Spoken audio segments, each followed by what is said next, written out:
देखो बच्चे, ये क्लास 12th का हिस्ट्री का जो है पहला चैप्टर आपको पढ़ना है। विषय के रूप में ईंट, मनके तथा अस्थियाँ। ये हड़प्पा सभ्यता के बारे में है मूल रूप से। देखिए क्या है कि हड़प्पाई जो मुहर था ना, वो संभवतः हड़प्पा सिंधु घाटी सभ्यता की सबसे बड़ी विशिष्ट पूरा वस्तु है, यानी पुरानी वस्तु है। सैलखड़ी नामक पत्थर से बनाई गई इन मुहरों पर सामान्य रूप से जानवरों के चित्र तथा एक ऐसी लिपि के चिन्ह उत्कीर्णित हैं जिन्हें अभी तक पढ़ा नहीं जा सका है। यानी जो लिपि है ना, ये जो आप देख रहे हो, उसे अभी तक पढ़ा नहीं जा सका है।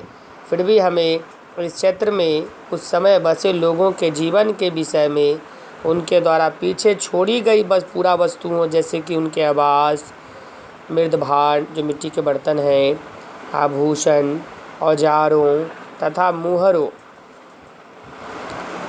दूसरे शब्दों में अगर इसको कहें तो पुरातात्विक साक्ष्यों के माध्यम से बहुत सी जानकारी मिलती है। अब हम यह देखेंगे कि हम हड़प्पा सभ्यता के विषय में क्या और कैसे जानते हैं। हम यह अन्वेषण करेंगे, खोज करेंगे कि पुरातात्विक साक्ष्यों की व्याख्या कैसे की जाती है और इन व्याख्याओं में कैसे कभी कभी बदलाव आ जाता है। निश्चित रूप से इस सभ्यता के कई पहलू आज भी हमारी जानकारी से परे है, बाहर है। आज भी हमें इस सभ्यता के बहुत सारे ऐसे पहलू हैं जिसके बारे में हम लोग अनभिज्ञ हैं, नहीं जानते हैं, और हो सकता है हमेशा ही ऐसा रहे, अर्थात नहीं जान पाए। देखिए, एक बात आती है कि पारिभाषिक शब्द, स्थान तथा काल, इसके बारे में हम कुछ जान लेते हैं। पारिभाषिक शब्द, स्थान और काल। सिंधु घाटी सभ्यता को हड़प्पा संस्कृति भी कहा जाता है।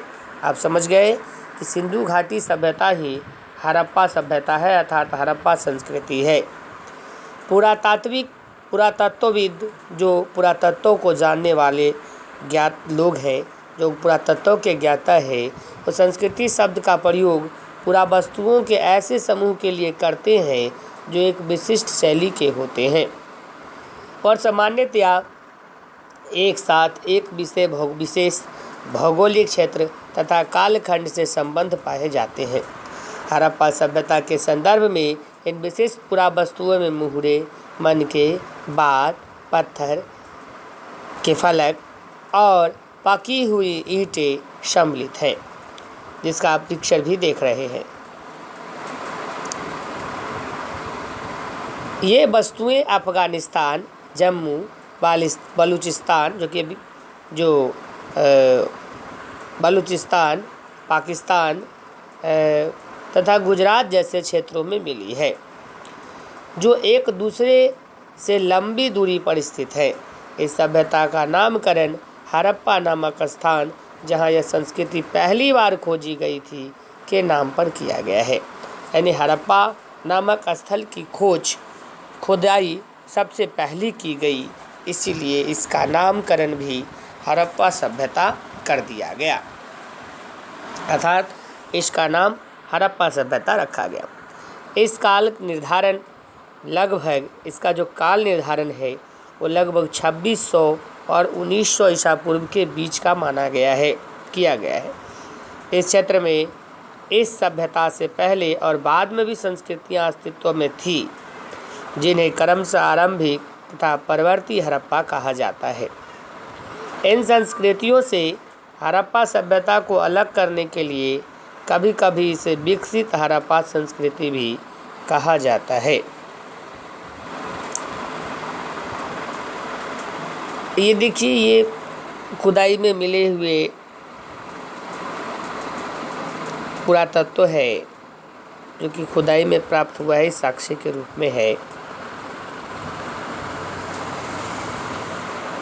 अब हम आगे देखते हैं पेज नंबर 2।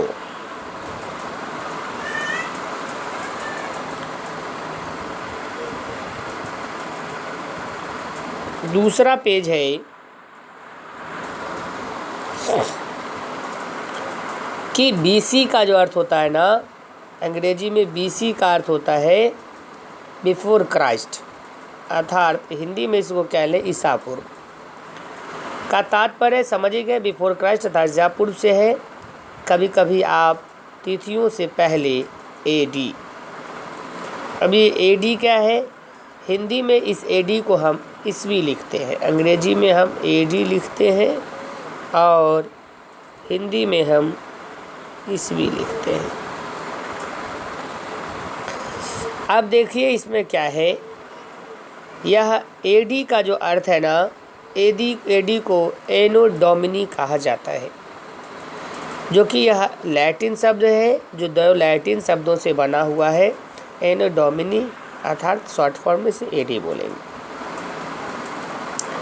इसका तात्पर्य ईसा मसीह के जन्म से के पहले वर्ष से है। ईसा मसीह के जन्म के पहले वर्ष को एडी के रूप में, यानी पहले वर्ष के बाद से। अब मान लीजिए जैसे 2020 है अभी, तो यहाँ पर 2020 अंग्रेजी में लिखना होगा तो एडी लिखेंगे, हिंदी में लिखना होगा तो 2020 ईस्वी लिखेंगे। अब देखिए यहाँ क्या है, आजकल एडी की जगह सीई तथा बीसी की जगह बीसीई का प्रयोग होता है, यानी एडी की जगह सीई यानी क्राइस्ट एरा, एनो डोमिनी की जगह क्राइस्ट एरा, और बीसी की जगह यानी बिफोर क्राइस्ट की जगह बीसीई यानी बिफोर क्राइस्ट एरा, यानी बिफोर क्राइस्ट एरा यानी बीसीई का प्रयोग होता है। या इसको हम लोग सीई का जो अर्थ है ना, उसको हम लोग ऐसा बोल सकते, कॉमन एरा भी बोल सकते हैं। ये तो मुख्य बात है, कॉमन एरा ही समझ लीजिए, ठीक है। बिफोर क्राइस्ट नहीं, ये सीई का अर्थ हो गया कॉमन एरा, बीसी का अर्थ हो गया बिफोर कॉमन एरा के लिए होता है। हम इन शब्दों का प्रयोग इसलिए करते हैं क्योंकि विश्व के अधिकांश देशों में जब अब कॉमन एरा का प्रयोग सामान्य हो गया है, अधिकांश देशों में कॉमन एरा का प्रयोग सामान्य हो गया है। कभी कभी अंग्रेजी के बीपी अक्षरों का भी प्रयोग होता है। इसका अर्थ यह हुआ, बीपी का अर्थ होता है before present, before present.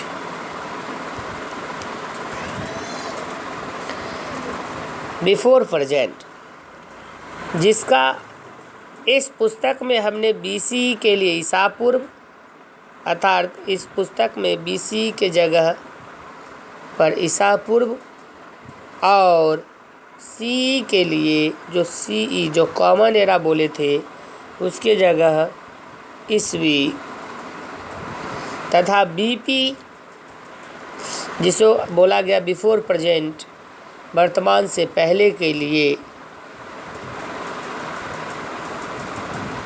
BP के लिए वर्तमान से पहले शब्द का प्रयोग किया गया है, अर्थात बिफोर प्रेजेंट इट्स मीन्स वर्तमान से पहले का प्रयोग किया गया है। अब देखिए यहाँ पर एक नक्शा है, इस नक्शा के बारे में आप समझ लीजिए। ये कुछ महत्वपूर्ण विकसित हड़प्पा सभ्यता का पूरा स्थल है। इसमें पैमाना नहीं दिया गया है। इसे आप अच्छे तरीके से समझना चाहें तो थोड़ा इस पिक्चर को बड़ा करना होगा। आप देखिए,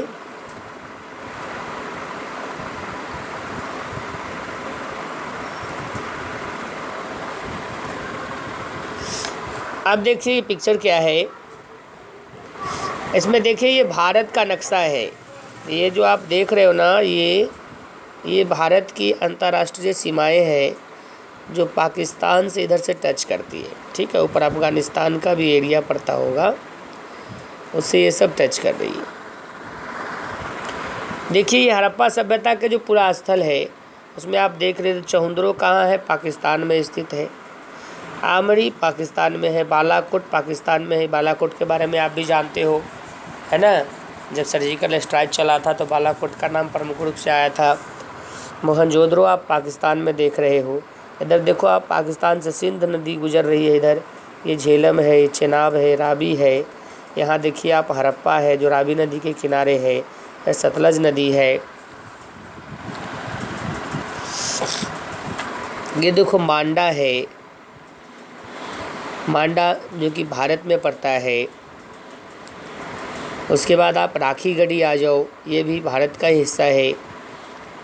बनावली है, कालीबंगा जो कि ये सब भारत का हिस्सा है। मिताथल, राखी गढ़ी, गंगा नदी है, चंबल है, माही है। लोथल जो कि गुजरात में है। रंगपुर, नागेश्वर, साबरमती ये गांधी जी से जुड़ा हुआ है। ये नर्मदा नदी है। इधर धौलावीरा है।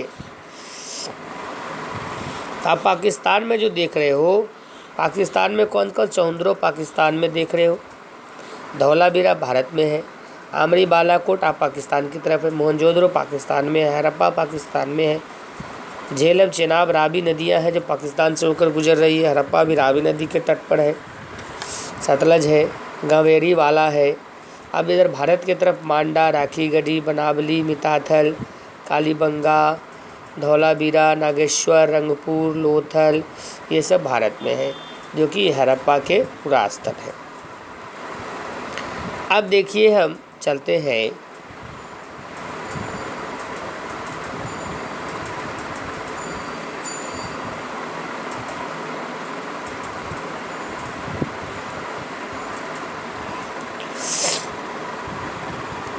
अब यहाँ है कि हड़प्पा जो आरंभिक तथा विकसित हड़प्पा संस्कृतियों के बारे में जानते हैं। सिंध और चोलिस्तान, चोलिस्तान कहा गया है जो थार के रेगिस्तान से जो लगा हुआ पाकिस्तान का रेगिस्तानी क्षेत्र है उसे चोलिस्तान बोलते हैं। थार रेगिस्तान से लगा हुआ जो पाकिस्तान का रेगिस्तानी क्षेत्र है उसको हम क्या कह रहे हैं, चोलिस्तान। तो चोलिस्तान में यानी सिंध प्रांत और चोलिस्तान में बस्तियों की संख्या के संबंध में आंकड़े देखना है आपको। देखिए बस्तियों की कुल संख्या है, ये प्रांत सिंध है, ये चोलिस्तान है। देखिए बस्तियों की कुल संख्या जो है ना वो सिंध में 106 है और चोलिस्तान में 239 है। आरंभिक हड़प्पा स्थल जो खोजे गए सिंध में वो 52 उसकी संख्या है, चोलिस्तान में 37 है। विकसित हड़प्पा स्थल जो सिंध में मिले हैं वो 65 है, चोलिस्तान में 136 है। नए स्थलों पर विकसित हड़प्पा बस्तियां जो सिंध में वो 43 है, चोलिस्तान में 132 है। और त्याग दिए गए आरंभिक हड़प्पा सभ्यता स्थल जो है वो सिंध में 29 है, चोलिस्तान में 33 है। अब देखिए यहाँ पर ये क्लियर है। अब आरंभ के बारे में हम जानते हैं। देखिए आरंभ देखते हैं पॉइंट नंबर 1 से। इस क्षेत्र में विकसित हड़प्पा से पहले भी कई संस्कृतियां अस्तित्व में थी। ये संस्कृतियां अपने विशिष्ट मृदभान शैली से संबंधित थी तथा इसके संदर्भ में हमें कृषि, पशुपालन तथा कुछ शिल्पकारी के साक्ष्य भी मिलते हैं। बस्तियां आमतौर पर छोटी होती थी और इनमें बड़े आकार की संरचनाएं लगभग न के बराबर थी। कुछ स्थलों पर बड़े पैमाने पर इलाकों में चलाए जाने के संकेतों से तथा कुछ अन्य स्थलों के त्याग दिए जाने से ऐसा प्रतीत होता है कि आरंभिक हड़प्पा तथा हड़प्पा सभ्यता के बीच क्रमभंग था। हड़प्पा सभ्यता में निर्वाह के तरीके कैसे थे इसके बारे में जानते हैं। आपने जो मानचित्र में देखा उसमें क्या देखा, एक विकसित हड़प्पा संस्कृति के कुछ ऐसे स्थान पर पनपी थी विकसित हड़प्पा सभ्यता जहाँ पहले आरंभिक हड़प्पा संस्कृति अस्तित्व में थी। इन संस्कृतियों में कई तत्वों जिनमें निर्वाह के तरीके शामिल हैं समान थे। हड़प्पा सभ्यता के निवासी कई प्रकार के पेड़ पौधों से प्राप्त उत्पाद और जानवरों जिन्हें मछली भी शामिल है से प्राप्त भोजन करते थे। जल जले अनाज के दानों तथा बीजों की खोज से पुरातत्वविद आहार संबंधी आदतों के विषय में जानकारी प्राप्त करने में सफल हो पाए हैं। इनका अध्ययन पूरा वनस्पतिज्ञ पूरा वनस्पतिज्ञ है जो पुरातत्व विभाग के वनस्पतिज्ञ हैं, जो वनस्पति के बारे में अच्छी जानकारी रखते हैं, पूरा वनस्पति के बारे में, जो प्राचीन वनस्पति के अध्ययन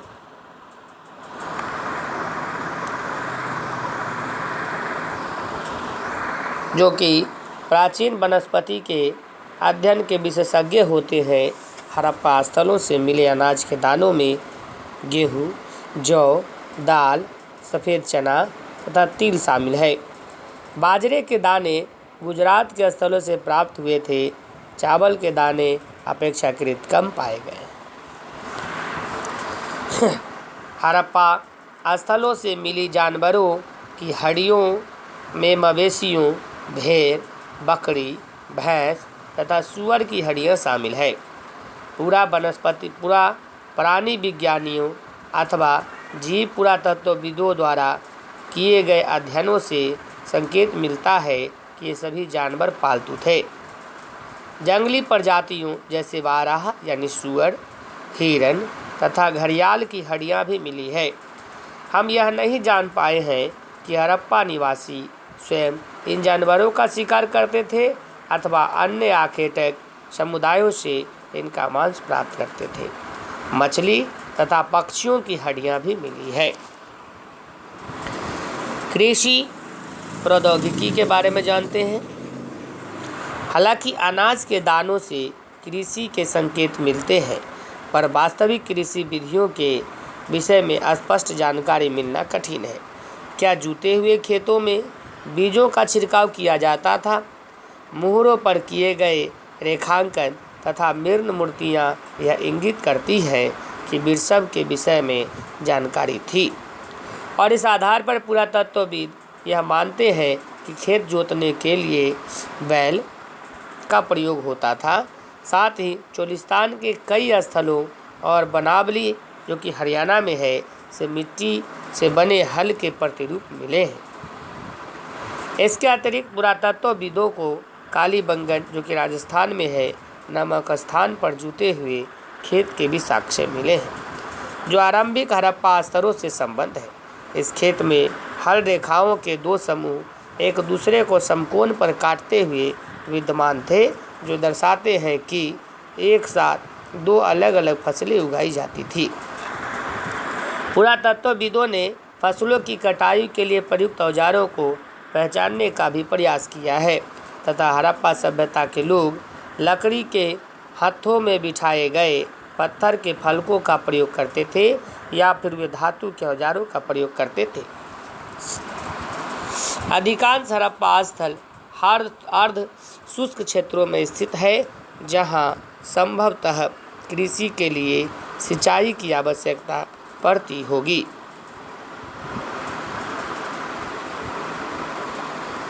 अफगानिस्तान में सोर्तुघई नामक स्थल हड़प्पा स्थल से नहरों के कुछ भी अवशेष मिले हैं, परंतु पंजाब और सिंध में ऐसा नहीं है। ऐसा संभव है कि प्राचीन नहर बहुत पहले ही गाद से भर गई थी। ऐसा भी हो सकता है कि कुओं से प्राप्त पानी का प्रयोग कर सिंचाई के लिए पानी का प्रयोग किया जाता हो। इसके अतिरिक्त धौलावीरा गुजरात में जो कि है से मिले जलाशयों का प्रयोग संभवतः कृषि के लिए जल संचयन हेतु किया जाता था। देखिए ऊपर में कुछ मूल बिंदु है जिसके बारे में जानिए। ये हड़प्पा संस्कृति जो आरंभिक हड़प्पाई संस्कृति था ना, उसके क्षेत्र के रेखा चित्र है। इसमें आपको पैमाना नहीं दिया गया है, थोड़ा इसे बड़ा करके देखते हैं।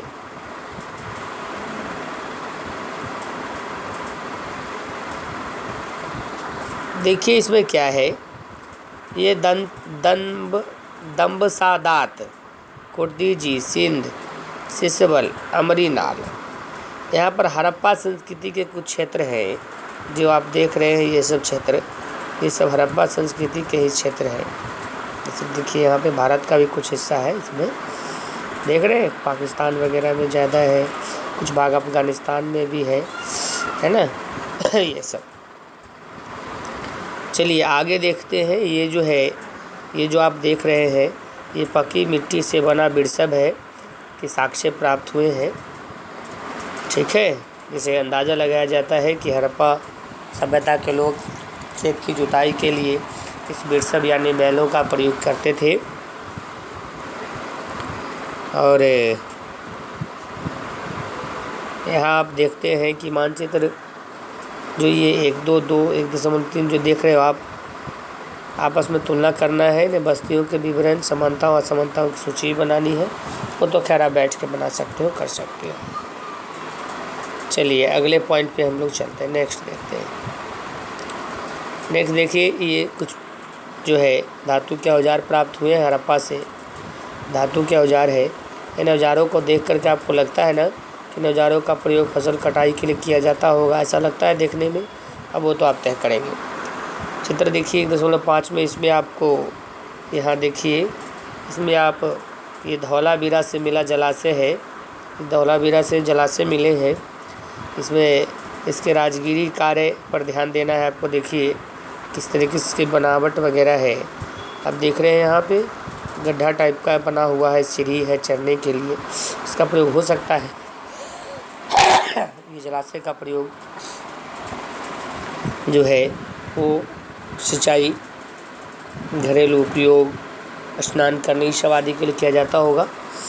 वो तो इसमें ज़्यादा तहकीकात करने के बाद ही पता चलेगा। फिर आगे देखिए, यहाँ पे आप एक चीज़, एक पॉइंट जानिए आज कि पुरातत्व जो पूरा वस्तु है ना, उसकी पहचान आप कैसे करेंगे, कैसे की जाती है इसकी पहचान, कुछ तो तरीका होगा। देखिए इसकी पहचान करने के क्या तरीके हैं। भोजन तैयार करने की प्रक्रिया में अनाज पीसने के यंत्र तथा उन्हें आपस में मिलाने, मिश्रण करने तथा पकाने के लिए बर्तनों की आवश्यकता थी। इन सभी को पत्थर, धातु तथा मिट्टी से बनाया जाता था। यह एक महत्वपूर्ण हड़प्पा स्थल मोहनजोदड़ो में हुए उत्खननों पर सबसे आरंभिक रिपोर्टों में से एक से कुछ उदाहरण दिए जा रहे हैं। अवतल चक्कियाँ हैं जो आप देख रहे हैं, ये अवतल चक्की है, बीच का भाग धंसा हुआ है। अब 10th वगैरह में अवतल उत्तल लेंस के बारे में पढ़े होंगे, अवतल उत्तल दर्पण के बारे में पढ़े होंगे। अवतल और उत्तल अर्थात इसका उभरा हुआ भाग होगा, बट इस पर जो काम कर रहे हैं वो धंसा हुआ भाग है, इसलिए अवतल चक्की है। तो अवतल चक्कियाँ है, वे बड़ी संख्या में मिली है और ऐसा प्रतीत होता है कि अनाज पीसने के लिए प्रयुक्त ये एकमात्र साधन होंगे। साधारणतः ये चक्कियाँ स्थूलतः कठोर, कंकरीले, अग्निज अथवा बलुआ पत्थर से निर्मित थी और आमतौर पर इनसे अत्यधिक प्रयोग के संकेत मिलते हैं। चूँकि इन चक्कियों के तल सामान्यतः उत्तल है, निश्चित रूप से इन्हें ज़मीन में अथवा मिट्टी में जमा कर रखा जाता होगा, जिससे इन्हें हिलने से रोका जा सके। दो मुख्य प्रकार की चक्कियाँ मिली है। एक वे है जिन पर एक दूसरा छोटा पत्थर आगे पीछे चलाया जाता था, इससे निचला पत्थर खोखला हो गया था, तथा दूसरी वे है जिनका प्रयोग संभवतः केवल सालन या तरी बनाने के लिए जड़ी बूटियों तथा मसालों को कूटने के लिए किया जाता था। इन दूसरे प्रकार के पत्थरों को हमारे श्रमिकों द्वारा सालन पत्थर का नाम दिया गया है, तथा हमारे बावर्ची ने एक यही पत्थर रसोई में प्रयोग के लिए संग्रहालय से उधार मांगा है। अर्नेस्ट मैके फर्दर एक्सकैवेशंस एट मोहनजोदड़ो, जो कि 1937 से उद्धृत है।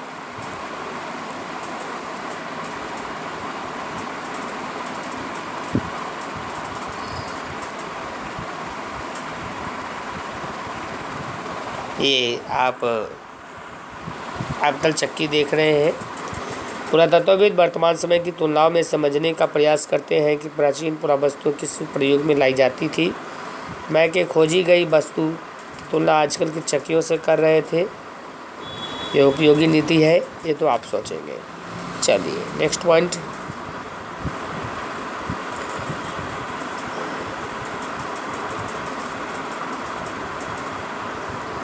अब हम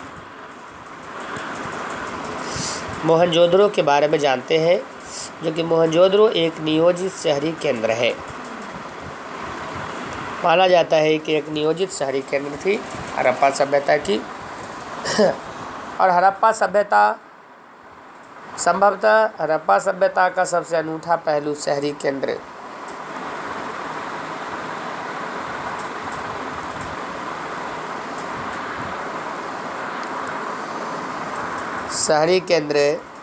का विकास था।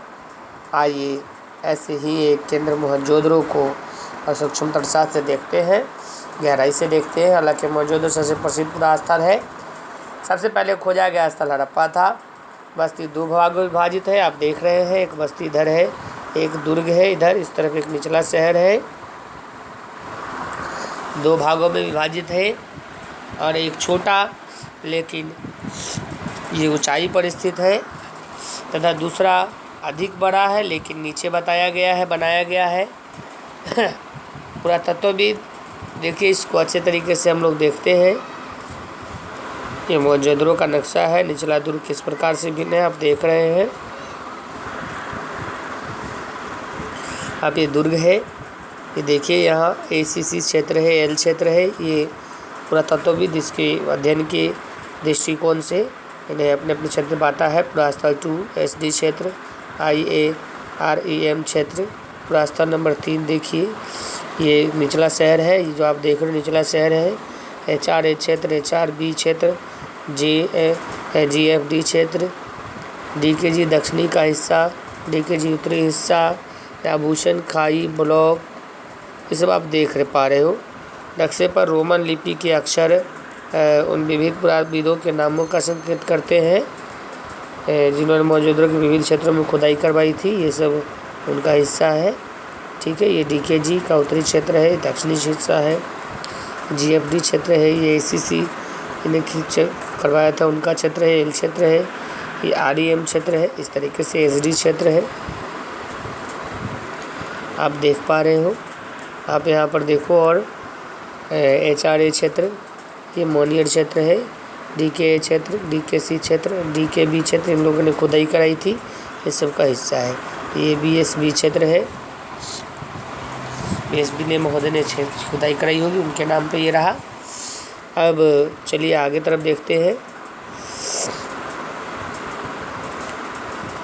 पहले हम मोहनजोदड़ो के बारे में अच्छे तरीके से जान लेते हैं, उसके बाद फिर किसी चीज़ के बारे में जानेंगे। इन्हें क्रमशः दुर्ग और निचला शहर का नाम दिया गया है। दुर्ग की ऊंचाई का कारण यह था कि यहाँ की संरचना एक कच्ची ईंटों के चबूतरे पर बनी थी। दुर्ग की दीवार से घेरा गया था दुर्ग को।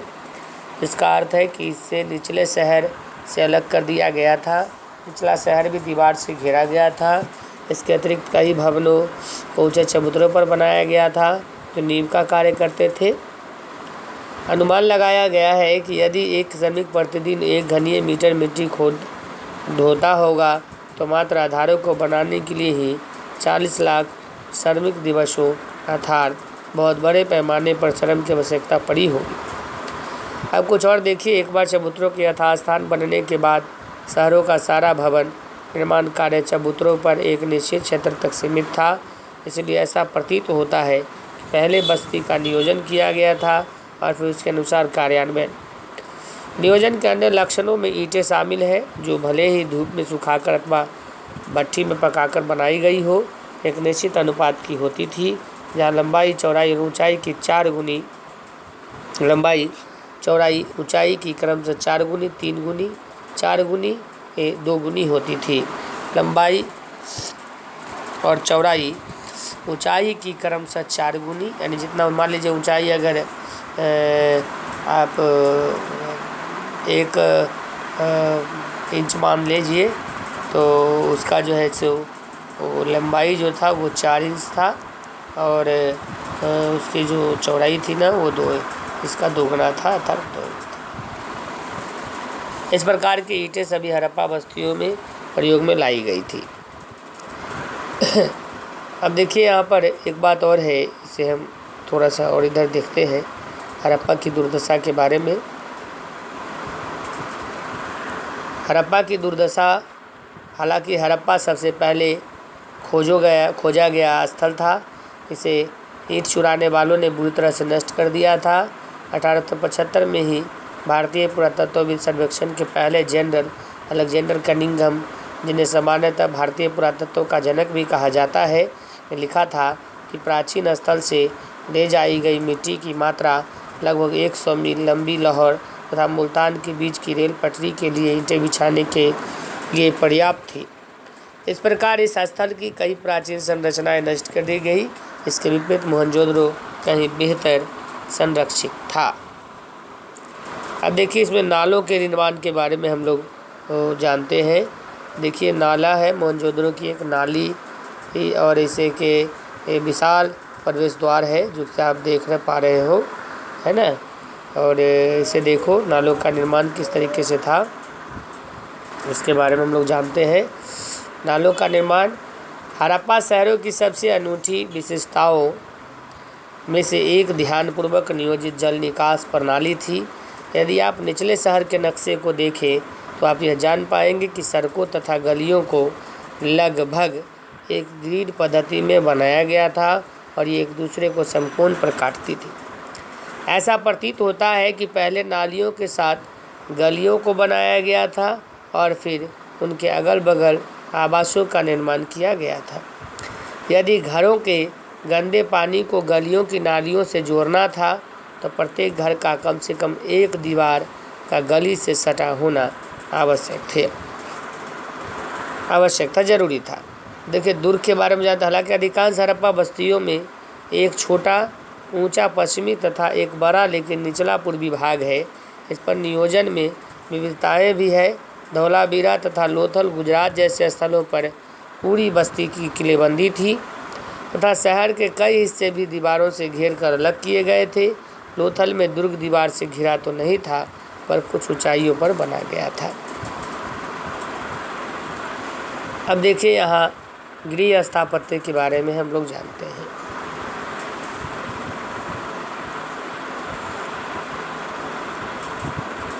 गृह स्थापत्य के बारे में हम लोग जान लेते हैं मूल रूप से। देखिए गृह स्थापत्य मोहनजोदड़ो का निचला शहर आवासीय भवनों के उदाहरण प्रस्तुत करता है। इनमें से कई एक आंगन पर केंद्रित थे, इसके चारों ओर कमरे बने थे।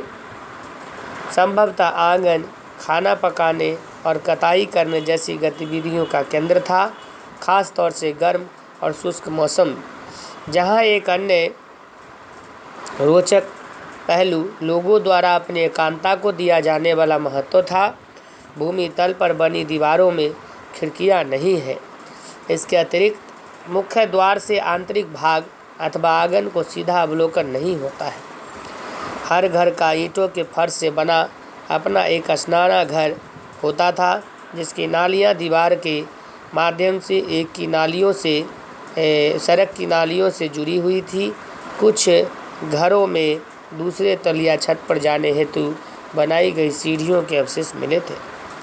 कई आवासों में कुएं थे जो अधिकांशतः एक ऐसे कक्ष में बनाए गए थे जिसमें बाहर से आया जा सकता था तथा जिसका प्रयोग संभवतः राहगीरों द्वारा किया जा सकता था। विद्वानों ने अनुमान लगाया है कि मोहनजोदड़ो में कुआं की कुल संख्या 700 थी। देखिए ये इसमें देखिए पता कीजिए आंगन कहाँ है, इसमें 2 सीढ़ियाँ कहाँ है, आवास का प्रवेश द्वार कैसा है, ये सब देखिए, है ना। किस तरफ से आप जा पा रहे हो, प्रवेश द्वार कहाँ है ये आप देख रहे हो, ठीक है, आवास में। और आप सीढ़ी के बारे में पता करो तो सीढ़ियाँ कहाँ है, 2 सीढ़ियाँ कहाँ है, आंगन कहाँ है ना। आंगन वगैरह पता करो आप, आंगन कहाँ पे है। इस पिक्चर को देख के आप अच्छे तरीके से पता कर सकते हो। ये देखिए दुर्ग है, पहले दुर्ग के बारे में हम लोग जान लेते हैं।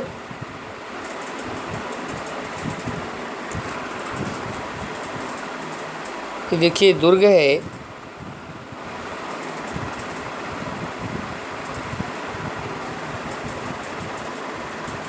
इस दुर्ग में आप 1 मिनट।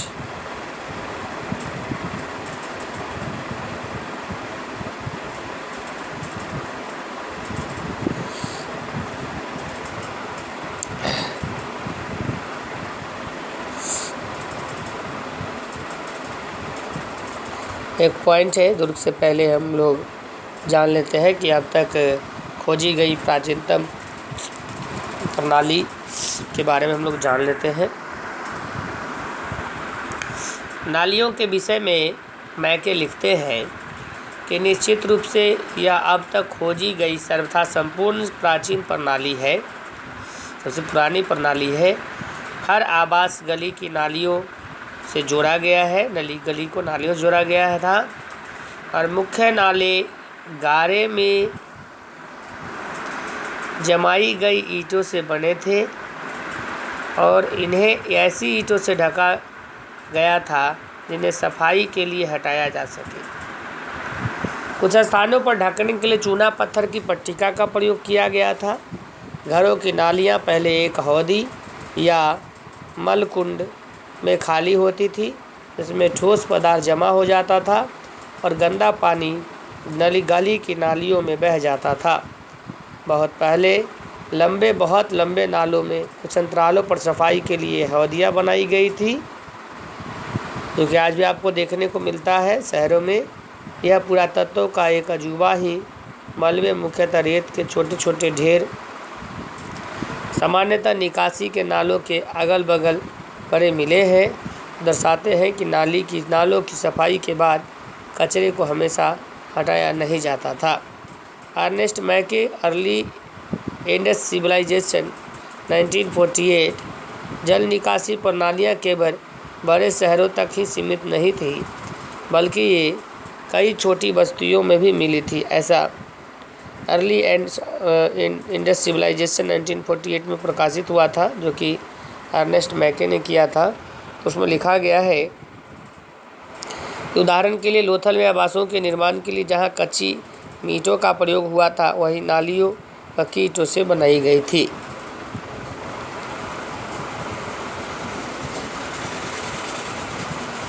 अब आगे देखिए, ये दुर्ग है।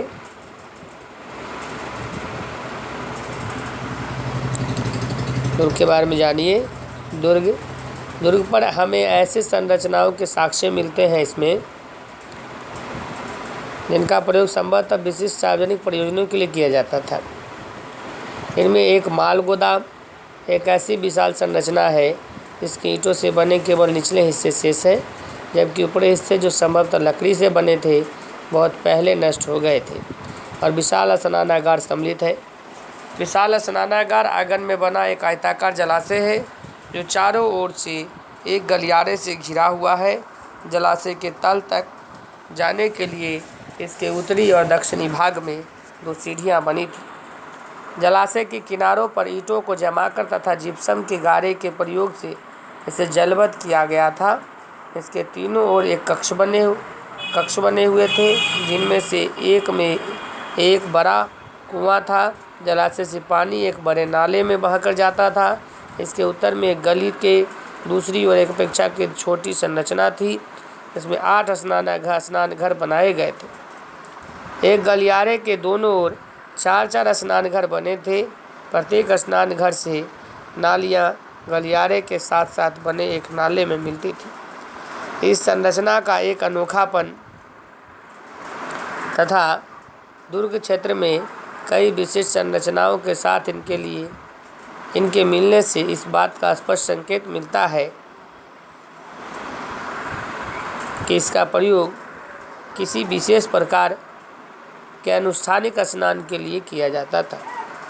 तो दुर्ग पर माल गोदाम तथा स्नानगार के अतिरिक्त अन्य संरचनाएं भी है, तो देखने की बात है, आप देख सकते हो। अब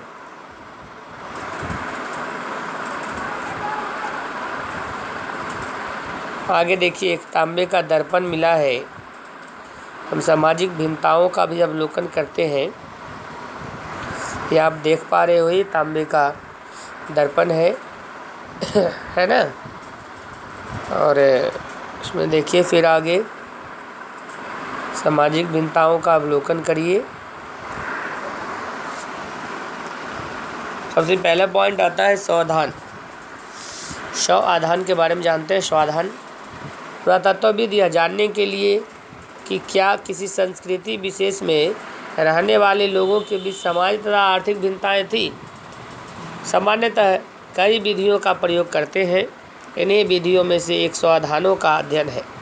आप संभवतः मिस्र के विशाल पिरामिडों, जिनमें से कुछ हड़प्पा सभ्यता के समकालीन थे, से परिचित है। इनमें से कई पिरामिड राजकीय स्वाधान थे, जहां बहुत बड़ी मात्रा में धन संपत्ति दफनाई गई थी।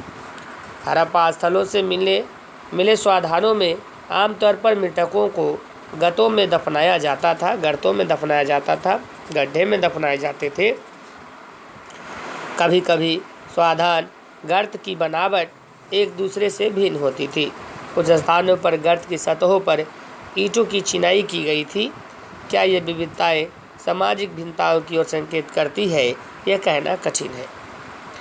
कुछ कब्रों में मृदभान तथा आभूषण मिले हैं, तो संभवतः एक ऐसी मान्यता की ओर संकेत करते हैं जिसके अनुसार इन वस्तुओं का मृत्योपरांत प्रयोग किया जाता था। पुरुषों और महिलाओं दोनों के स्वाधानों से आभूषण मिले हैं। 1980 के दशक के मध्य में हड़प्पा कब्रिस्तान में उत्खननों में एक पुरुष की खोपड़ी के समीप शंख के 3 छल्लों, जैस्पर एक प्रकार का उपरत्न होता है, जैस्पर के मनके तथा सैकड़ों की संख्या में सूक्ष्म मनकों से बना एक आभूषण मिला था। कहीं कहीं पर मृतकों को तांबे के दर्पणों के साथ दफनाया गया था, परंतु कुल मिलाकर ऐसा लगता है कि हड़प्पा सभ्यता के निवासियों का मृतकों के साथ बहुमूल्य वस्तुएं दफनाने में विश्वास नहीं था। बहुमूल्य वस्तु नहीं दफनाते थे।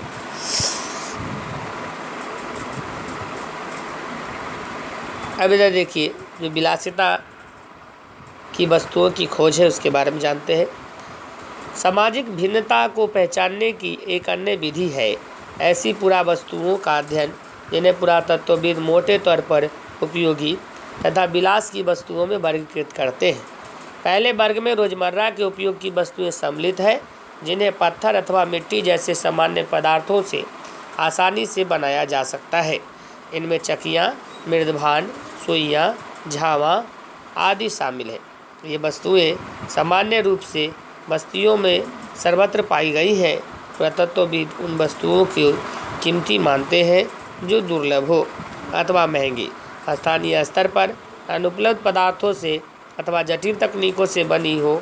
इस प्रकार फायंस, जो कि घिसी हुई रेत अथवा बालू तथा रंग और चिपचिपे पदार्थ के मिश्रण को पका करके बनाया गया पदार्थ है, कि छोटे पात्र संभवतः कीमती माने जाते थे, क्योंकि इन्हें बनाना कठिन था। फायंस के पात्र देखिए, इसका एक नमूना भी है, आप देख सकते हैं। ये फायंस से बना एक पात्र है ना। ये कीमती पात्र था उस समय में। मिट्टी से बनाना बहुत कठिन था, बहुत महंगी आती थी। इसे जो है वो बहुत कम लोग इसको देते थे, नहीं दफनाने में जो है से प्रयोग करते थे। अब देखिए आगे,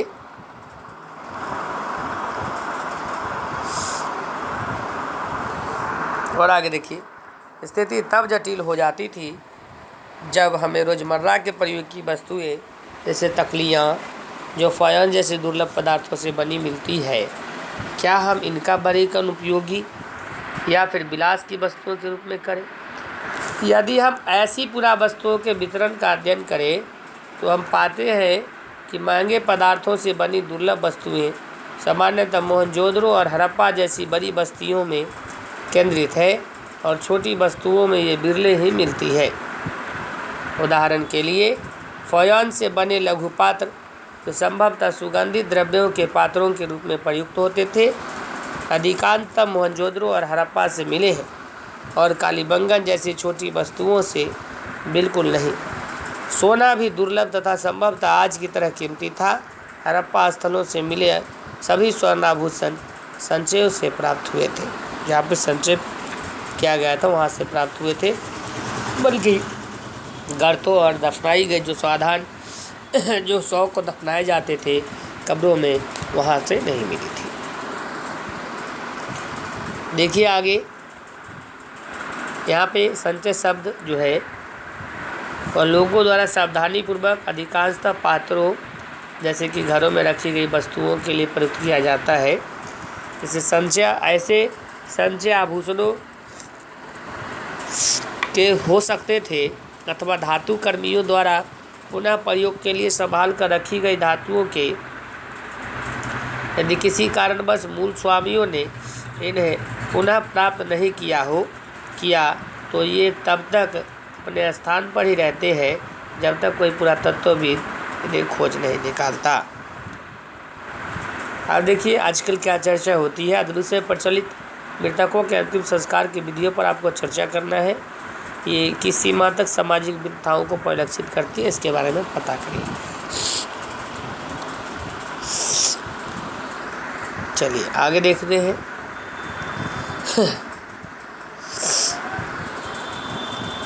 आगे है शिल्प उत्पादन के विषय में जानकारी। मानचित्र 1 में चौंदरों को चिन्हित कीजिए करना है। यह मोहनजोदड़ो 125 हेक्टेयर की तुलना में एक बहुत छोटी 7 हेक्टेयर की बस्ती है चौंदरो, जो कि लगभग पूरी तरह से शिल्प उत्पादन में संलग्न थी। शिल्प कार्यों में मनके बनाना, आसन की कटाई, धातु कर्म, मुहर निर्माण, बाट बनाना ये सब सम्मिलित है। मनकों के निर्माण में प्रयुक्त पदार्थों की विविधता उल्लेखनीय है। कार्निलियन सुंदर लाल रंग का जो कि जैस्पर, स्फटिक, क्वार्ट्ज तथा सल्फर जैसे पत्थर, तांबा, कांसा तथा सोने जैसी धातुएं तथा शंख, फॉयंस और पकी मिट्टी सभी का प्रयोग मनके बनाने में होता था। कुछ मनके 2 या उससे अधिक पत्थरों को आपस में जोड़कर बनाए जाते थे और कुछ सोने के टोप वाले पत्थर के होते थे। इनके कई आकार होते थे, जैसे चक्राकार, चौकोर टाइप का, बेलनाकार, इस टाइप का, इस टाइप का, इस टाइप का, इस टाइप का, ये रहा बेलनाकार, गोलाकार, ऐसे ढोलाकार, ढोल के आकार का, खंडित। कुछ ये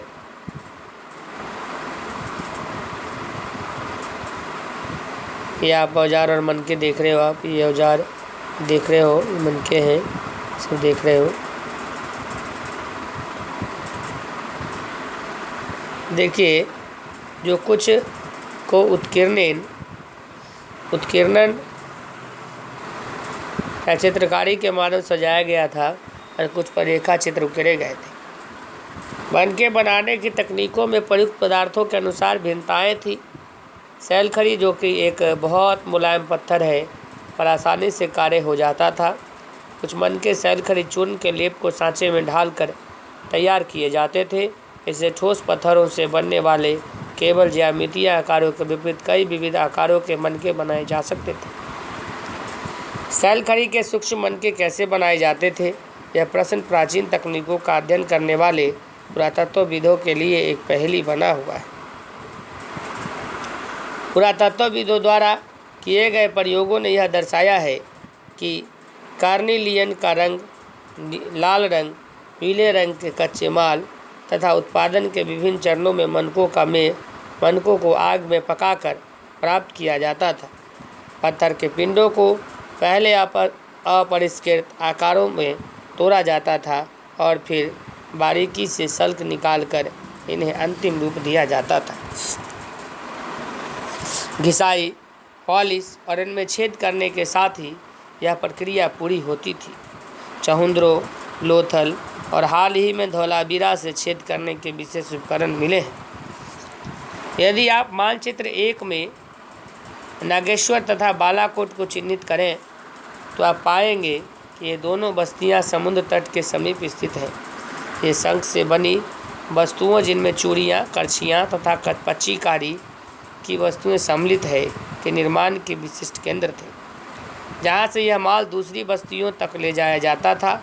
इसी प्रकार यह भी संभव है कि चहुंद्रो और लोथल से तैयार माल जैसे मनके, मोहनजोदड़ो और हड़प्पा जैसे बड़े शहरों के शहरी केंद्रों तक लाया जाता था। ये आप देख रहे हैं मिट्टी से बनी पूरा वस्तुएं हैं मृदभांड, इनमें से कई पुरावस्तुएं दिल्ली के राष्ट्रीय संग्रहालय या लोथल के स्थानीय संग्रहालय में देखी जा सकती है। आप चाहें इन संग्रहालयों में जाकर के इसे आप देख सकते हैं। देखिए आगे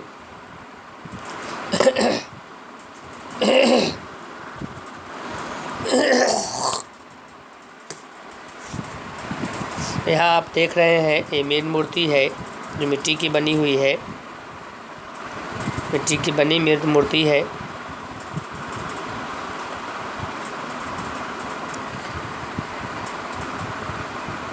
ये उत्पादन केंद्रों की पहचान किस तरीके से किया जाता था हम उसके बारे में भी जानेंगे। देखिए उत्पादन केंद्रों की पहचान, शिल्प उत्पादन केंद्रों की पहचान के लिए पुरातत्वविद सामान्यतः निम्नलिखित को ढूंढते हैं। प्रस्तर पिंड, पूरे संख या ताथा, तांबा या जैसा कच्चा माल, औजार, अपूर्ण वस्तुएं, त्याग दिया गया माल तथा कूड़ा करकट। यहाँ तक कि कूड़ा करकट जो है शिल्प कार्य के सबसे अच्छे संकेतकों में से एक है। उदाहरण के लिए यदि वस्तुओं के निर्माण के लिए शंख अथवा पत्थर को काटा जाता था तो इन पत्थरों के टुकड़े, पदार्थों के टुकड़े कूड़े के रूप में उत्पादन के स्थान पर फेंक दिए जाते थे। कभी कभी बड़े बेकार टुकड़ों को छोटे आकार की वस्तुएं बनाने के लिए प्रयोग किया जाता था, परंतु बहुत छोटे टुकड़ों को कार्यस्थल पर ही छोड़ दिया जाता था। ये टुकड़े इस ओर संकेत करते हैं कि छोटे विशिष्ट केंद्रों के अतिरिक्त मोहनजोदड़ो तथा हड़प्पा जैसे बड़े शहरों में भी शिल्प उत्पादन का कार्य किया जाता था। देखिए वीडियो बहुत बड़ा हो चुका है और तो इसलिए फिर हम जो है माल प्राप्त करने संबंधी जो नीतियाँ हैं ना, इसके बारे में हम अगले वीडियो में पढ़ेंगे। तब तक के लिए जो है बहुत वीडियो बड़ा हो गया है, हो सकता है आप बोर ही महसूस करेंगे, तो इसीलिए जो है ये हम नेक्स्ट टॉपिक में पढ़ लेंगे। अगले टॉपिक में हम माल प्राप्त करने संबंधी नीति के बारे में हम लोग पढ़ लेंगे। चलिए तब तक इतना देखिए, फिर हम अगले वीडियो में फिर देखिएगा। धन्यवाद।